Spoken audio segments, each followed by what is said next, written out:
I can remember going on the last train because we were devastated when we were told the station was going to close. It was just the most awful news you could imagine. So my mother took us down to the station to get the last train from Abbeyleix, and we went from Abbeyleix to Portlaoise, and that was the 1960s, and in those days a lot of people still called Portlaoise Maryleborough, which was the old name for Portlaoise. So people would talk about going to Maryleborough on the train. The word Maryleborough was used just as much as Portlaoise when I was a small boy. So we got the last train from Abbeyleix to Portlaoise, and we got out at Portlaoise, and that was the last train to leave Abbeyleix, ever. And then we got the train from Portlaoise back to Abbeyleix, and that was the last train with passengers to arrive at Abbeyleix ever. And the band from Ballyrowan, the Ballyrowan Brass Band, I remember they were on the platform, and they were playing music on the platform to say goodbye to the train.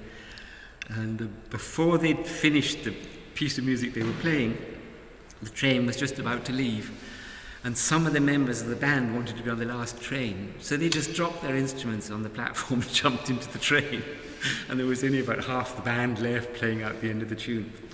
So I do remember, and I had my ticket, it was a little tiny ticket, and when I moved out of the big house, somehow the ticket for the last train got lost, which I really regret, because I would love to have still had it. It was a tiny little ticket, it was only about that big, but I kept it many, many years. And if you go to the Manor Hotel now, to the outside cafe, I don't know if you've been there in the car park, they've put up little booths because of COVID so that you could actually shelter from the rain and still be out of doors. And on the names of each of the little booths are the stations south of Abbeyleix that the train would stop at. If the family still owned the library and didn't transfer the ownership to the county council in 1950, what would you like it to be? I can't think of anything better than what it is. I think it's brilliant. I think it's absolutely fabulous. I mean, I couldn't believe the first time I went into it after it had the makeover how amazing it was. I think it's absolutely fantastic, and there's nothing that I would change about it. I think it's brilliant. I don't know how many of you guys go in there. I wish I went in more often, because I'm always just amazed at the facilities there, and it's just such a lovely building. I know that if for some reason I needed to work somewhere other than my little office, I would certainly head to the library to do a few hours work. So I really think they've done a terrific job in the library. It was obviously started as the market house in the days when you needed a market house, and we don't need a market house in the town anymore. Not for major commerce. It's nice to have the Saturday market, but people don't rely on their livelihood for selling their goods in the market anymore. And then it was the fire station for a while, and that didn't work great because the fire engine only just went in under the arches. So I think it's brilliant what they've done. What were the conditions in the workhouse? And what can you tell us about Abbeyleix and Delaney? Wow,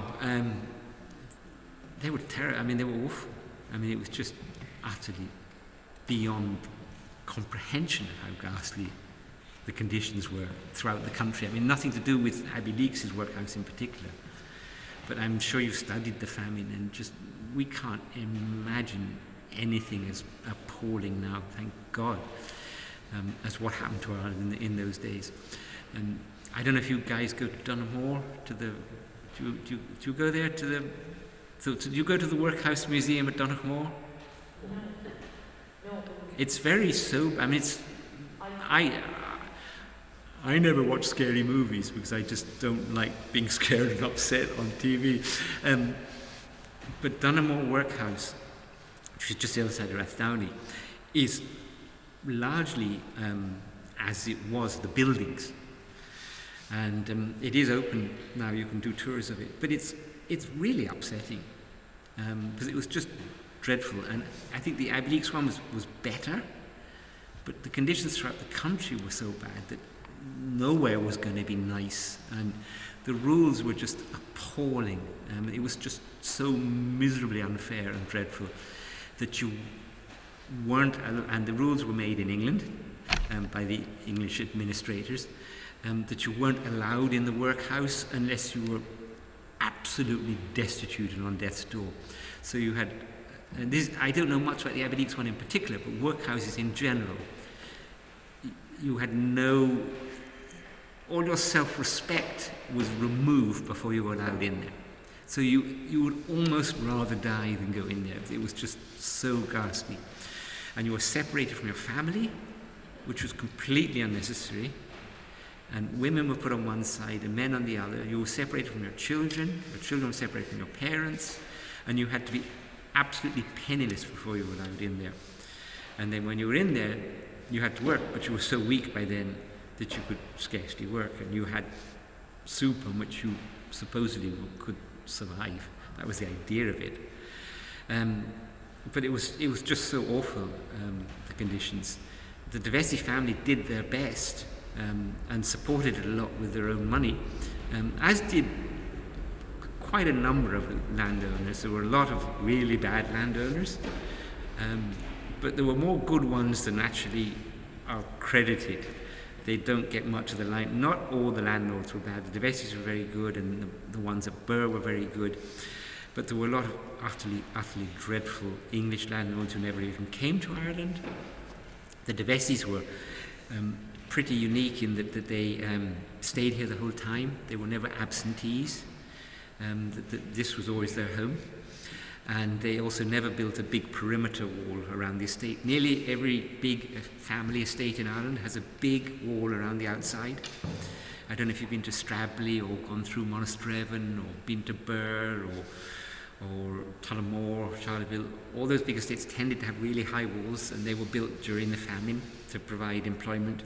But the de Vescis provided employment by building bridges and drains and things like this, and never built an estate wall. So the relationship between the family and the town was very close, and they did what they could in the workhouse in terms of giving money to try and help it, and everybody's the rents that people had to pay the de Vesci family during the famine were they were let off the rent during the famine time, so you didn't have to pay that, or if you didn't have to pay it, it was reduced a lot. So it was better here than most places, but it was just such a grim time. Not good. What advice would you give to us as the young generation of Abbeyleix? What advice would I give you? Just be yourselves, and don't let anybody else define you or tell you how you should look or what you should wear or what you should be doing. Just you're all individual people, and you just make your own choices, and don't be paying too much attention to the social media and all that. Every one of you is super special, and every one of you is brilliant at something. Maybe some are not great at maths, for example. It doesn't matter. Maths doesn't define you. You'll be great at something else. Just do what you want to do, what you feel you can do, what you feel you're good at, and turn off the whole social media, and don't be paying attention to that too much.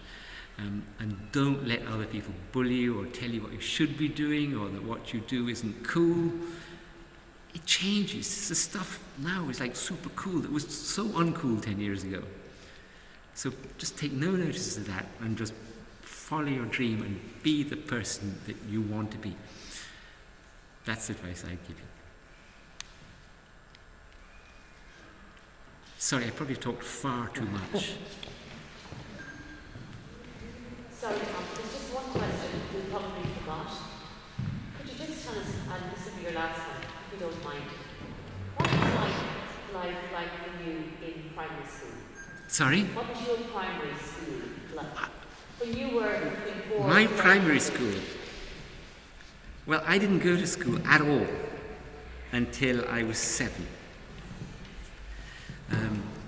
And there was a governess, a teacher, who was like a dragon, and she was from Belgium, and she lived in the big house with us, and she was horrible, and she was responsible for lessons, and and when I was 7, then I was taken to England and sent to a boarding school in England.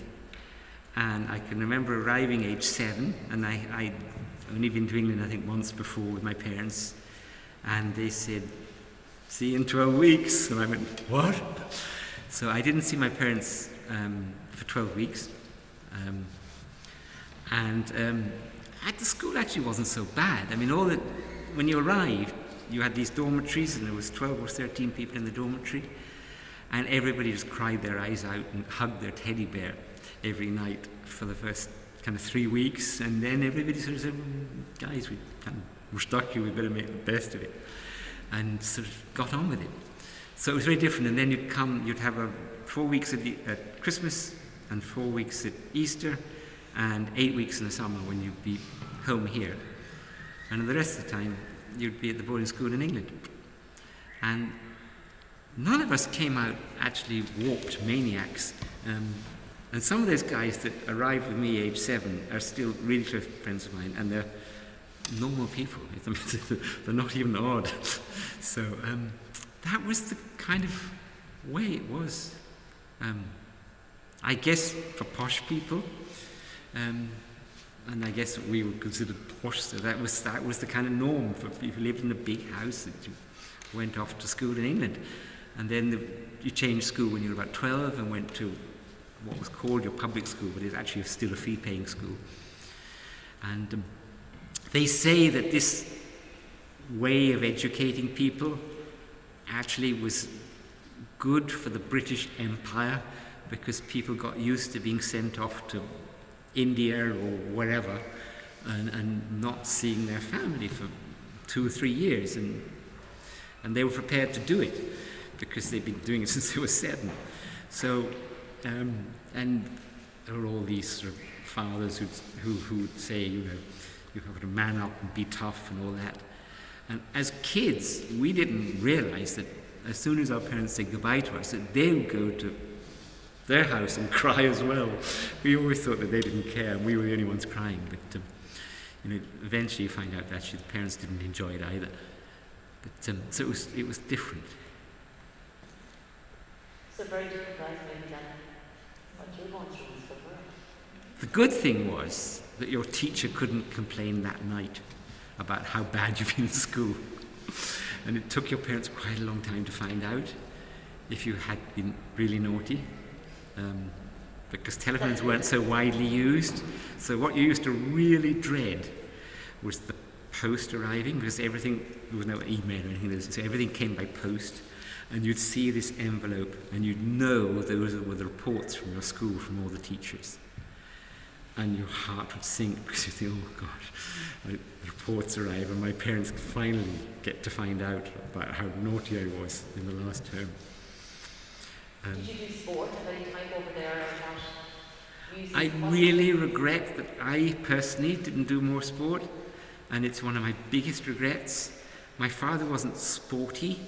I had never seen a football, never clapped eyes on a football until I went to school.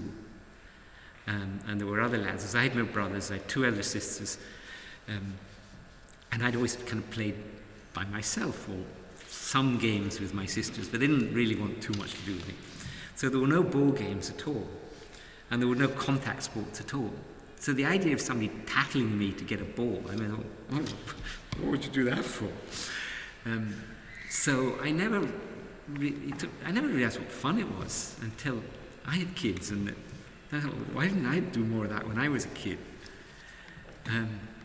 So yeah, I guess I sort of, as a kid, I was in a very uncompetitive environment. At school, I had the teacher, and I was, the only one of my age. There was nobody competing, and that, in terms of ball games and stuff, there was no one to compete with. So yeah, I missed out. We bring you outside for the football or something later on.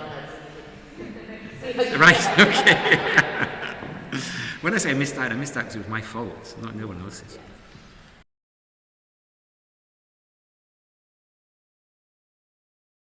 Okay, I think we leave it at that. We want to thank Mr. Vesey for coming in and telling us so much about Abbeyleix. It's lovely to get an insight from from yourself, and it's really special. So guys, we say thank you, and we will the boss. My pleasure. Well, thank you for all the questions. Oh my goodness, what's this? It's just a card for you from your led bus. Oh, thank you so much. Oh, that's beautiful. Oh, and it's got the fountain. That's the nicest thing. Thank you very, very much. I'm not going to be able to read all this now, but I'll take it home and read it. That is absolutely lovely. Wow. Thank you so much. I will really treasure that. That's fabulous. Thank you. Thank you so much.